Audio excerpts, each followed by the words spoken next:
You know, when the Dark Boy appeared as a segment on Night Gallery in season 2, everybody said it's probably one of the most important. What they call the Waltons weren't on at the time, but Little House on the Prairie, but a kind of a rural style of ghost tale.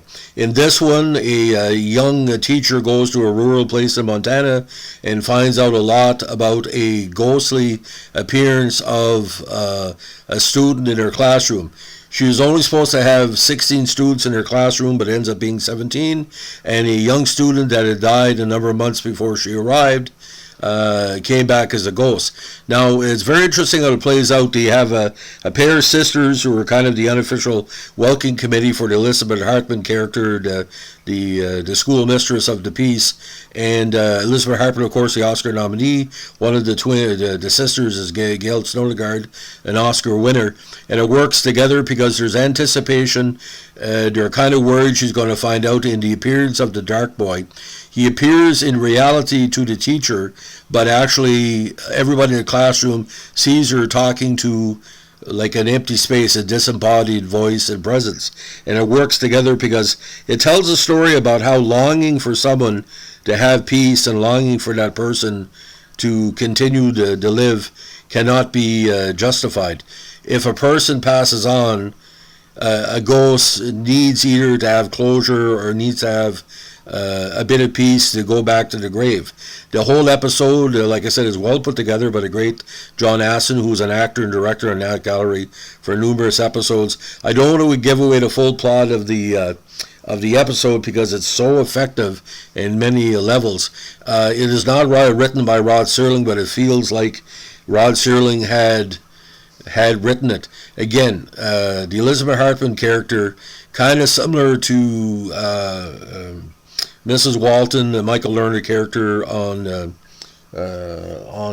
Waltons, Melissa Gilbert, a teacher trying to understand her path in life.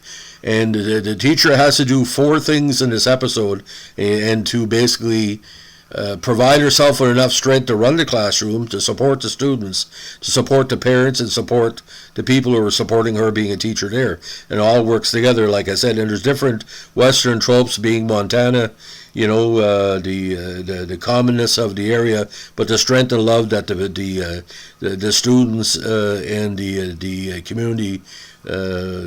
community residents have for each other is well put together. I give it 3.5 stars out of 4. Now, if you want to read up a little bit more about it, go on David Jewell's WordPress blog on it, and Scott Skelton Books goes a little bit deep. And it's kind of ironic, Elizabeth Hartman, who was a up-and-coming young actress who was nominated for an Oscar, eventually had heavy mental health issues were starting to surface around the same time in her real life where this episode was put together. So it's kind of tragic to look at it. She eventually decided to leave this mortal coil on her by her own hand. But in this, very underrated actress. I always liked Elizabeth Hartman's style. Again, a very, very luminous character, and in movies like The Beguiled and stuff like that. It's a very interesting performance.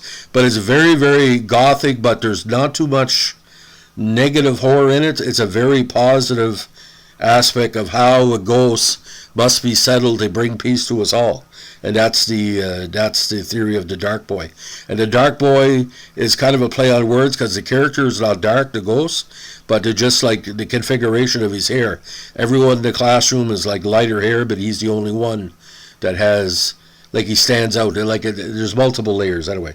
So that's my review of the Dark Boy. If you like what you're doing here, we're a Night Gallery podcast. Let us know with a like, comment, subscribe. Thanks for listening. Bye.